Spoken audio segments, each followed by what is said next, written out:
Yeah, this is going to be a little look at two or three buildings from the 1600s to 1730. There aren't many of them left in Inverness, but the ones that we have tell a really fascinating story, so it will be great to share that with you. Academics and purists amongst you may wince at the title Renaissance for this period in history. It needs to be understood in the context of Inverness, and hopefully that will become clear when we're talking through it. You can divide Renaissance into many different facets if you're looking at it on a European scale, but the number of buildings that we have in Inverness don't really lend themselves to that level of granularity. So Renaissance Inverness is a good working title for what we're going to discuss. So we're going to start in 1620, and we're going to look at Dalcross Castle, which is on the east side of Inverness, just past Culloden. Dalcross Castle is probably the last defensive residence to be built in the area. We're lucky to have many tower houses around the area, Erchless Castle, amongst others. They've all the original ones have all grown and expanded in various periods, particularly during the Victorian period, where they've been incorporated into bigger houses. But there are still a few that are in their original and recognisable configuration. So we're in the early 1600s. This was built for the Frasers of Lovat. And you can see that it is a very simple structure, a very defensive structure. And as we look at the model here and rotate around it, you can see that we have a very small door in the re-entrant corner here, which is easily defended from the various windows and pepperpot tourelles in each of the corners of the house. We've got very few windows at ground floor level, and the little slots that you can see close to the ground are gun loops. So, and they surround the building in every elevation so that they can defend the property if it comes under attack. And attack was a frequent problem in the Highland area, particularly around Inverness, where there's quite a lot of rivalry amongst the various clans. And if we look at the close-up of the entrance, we can see we've got our very small door here. We've got two gun loops and we've got an arrow slit, and that's quite marked because it shows the period of that this house was built was really when the technology of warfare was moving away from bows and arrows towards gunshots to muskets and rifles. So we're going to move forward to 1641, and we're going to have a little look at what was happening across the continent. There's really two important aspects to the Highland architecture from the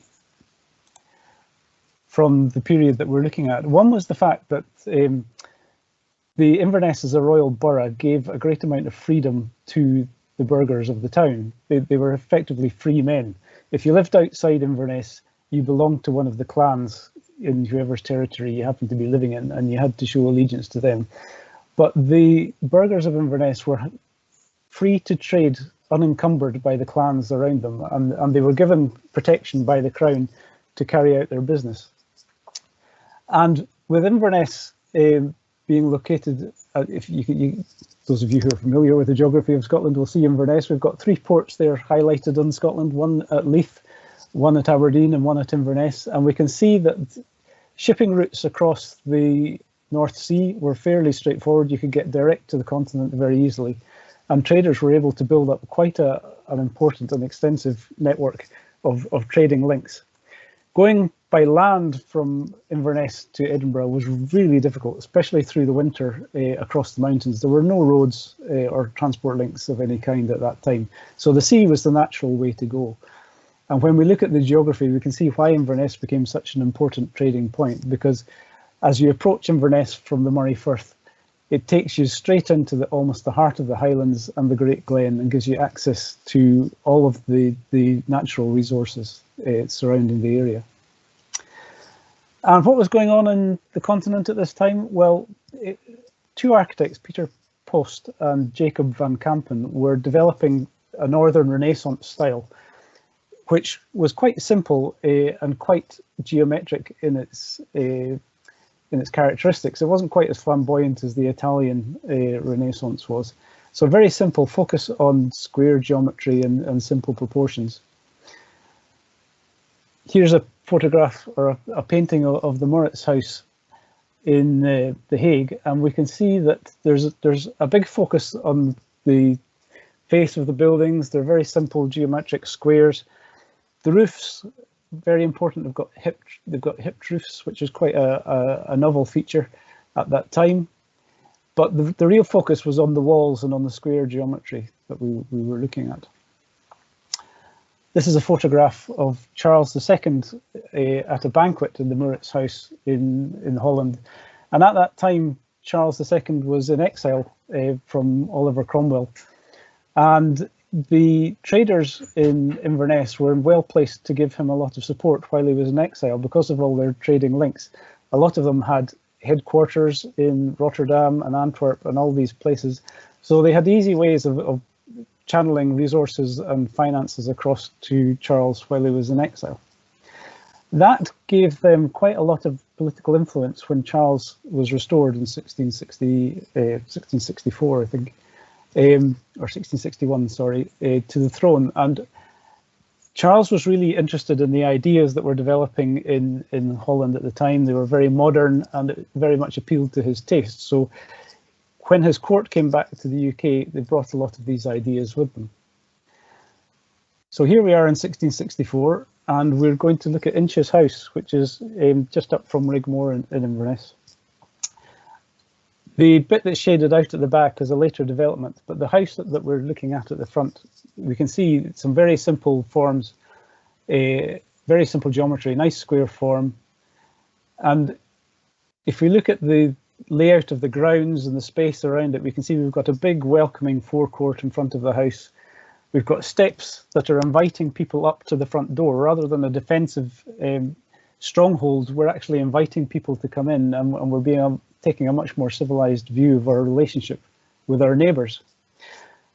And here's a photograph of the front of it. Again, very simple geometry, interesting proportions, very focused on mathematics and the purity of the numbers. So you can see the relationships if you analyze the facade, and it breaks down to some very interesting mathematical proportions. At the back, the Robertsons who built this property also included this little defensive refuge. And it was quite a wise move because they were attacked quite a few times, particularly by the Grants of Morriston.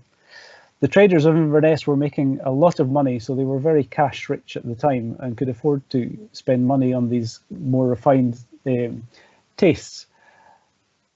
The clans, on the other hand, were infighting and there was quite a lot of rivalry, so they were quite starved of cash, so they needed to raise funds by mortgaging their estates. So there became this relationship between the traders of Inverness and the clans, where the traders would lend the money to the clan leaders, and eventually the clan leaders would become embarrassed financially and they would default on their loans, and the traders would then foreclose and take all the assets of the clan leaders, which the clan leaders were outmaneuvered. They weren't the sharpest at the time in terms of their legal affairs. So every time they tried to outmaneuver the traders, they became a cropper. So eventually they resorted to type and would attack the traders, particularly the Robertsons, who were burnt out of their house on many occasions, particularly because they had the rights to all of the mills in Inverness at the time. They were protected by the Crown, and eventually the Grants of Morriston were required to pay compensation to the Robertsons to quite a high degree, and that enabled the Robertsons to build their wonderful modern house. This is another fabulous little monument. It sits in the corner of the chapel yard at the bottom of Academy Street, and it's forgotten and neglected, and it is a rather fabulous piece of architecture from the time. It's the mausoleum to Duncan Forbes, or Grey Duncan, as he was referred. He was the first of the Forbes of Culloden, and the mausoleum was raised by his grandson in his memory in 1684. And again, we can see this real focus on the geometry of the mausoleum. It's almost a perfect square in plan, and the proportions are beautifully set out as golden sections on each of the faces of the sides. If we just take you on a little tour of the mausoleum, we can have a look at the inside as we go through this fabulous classical entrance. And what confronts us as we move through is this wonderful classical monument to Grey Duncan with these double Corinthian columns going up to create this great gateway, and two niches on either side to take some statuettes. The putty, or the sculpted relief that you can see in the centre, features quite a lot of common burial memorials. And to place this in context, this was built at the same time that they were building some of the fine monuments in the kirkyard at Greyfriars in Edinburgh for the leaders of the country. It's in a rather poor state. It's in fact quite a desperate state. And if anybody out there is interested in trying to help do something about this, it would be great to try and retrieve this from an almost certain demise if it continues to erode in the way that it's going. But this is really a bit of a museum piece. It's the first time in Inverness that we see the perfect rendition of the classical orders with the Corinthian proportions and the niches and all of the composition that wraps around the facade that we can see there. If you look on the right-hand side, you'll see that there's the barest outline of another niche.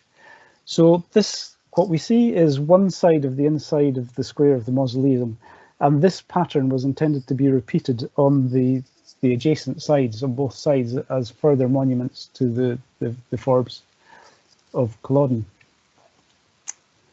And this is one of the monuments from Greyfriars Kirkyard in Edinburgh, just to show you that the ideas that were developing in Inverness independently from the rest of the country were at the same kind of level, and they were quite advanced and refined.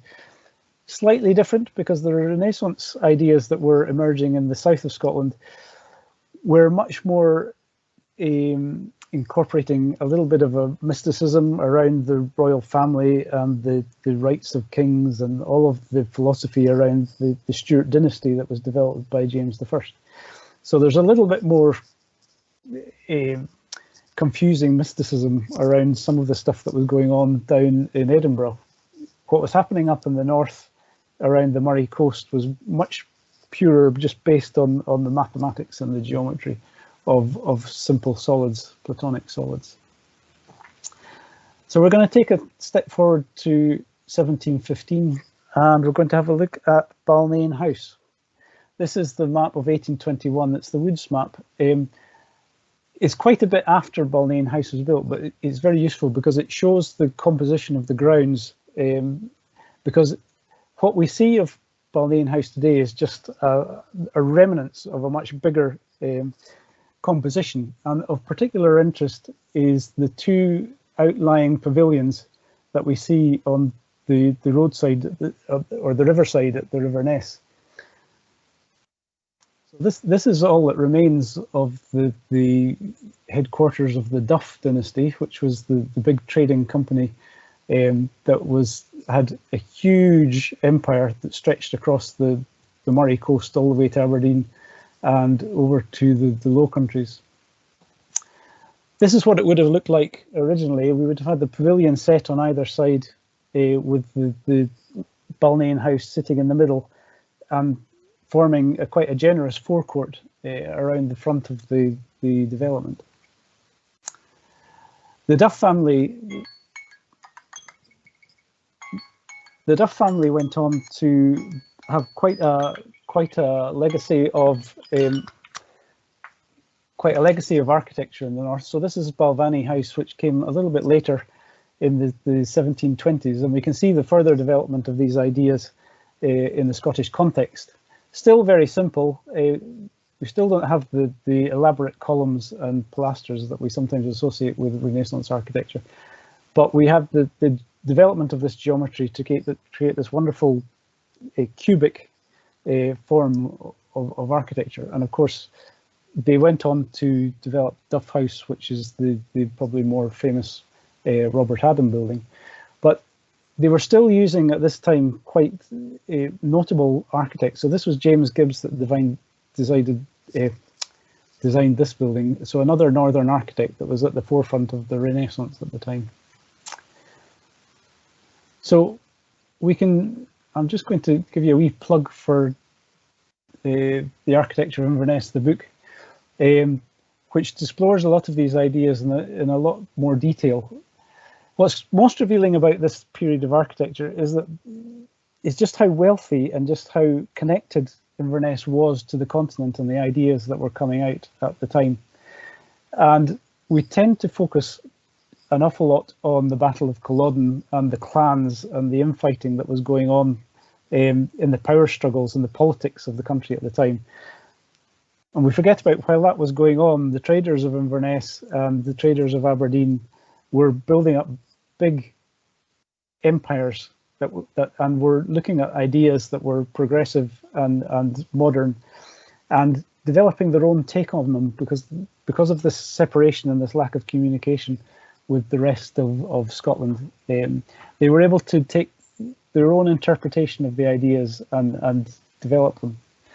Unfortunately, we have so few of these examples of these buildings left, and what we do have, we really need to protect and look after, because it's an important part of our story and our identity for the town.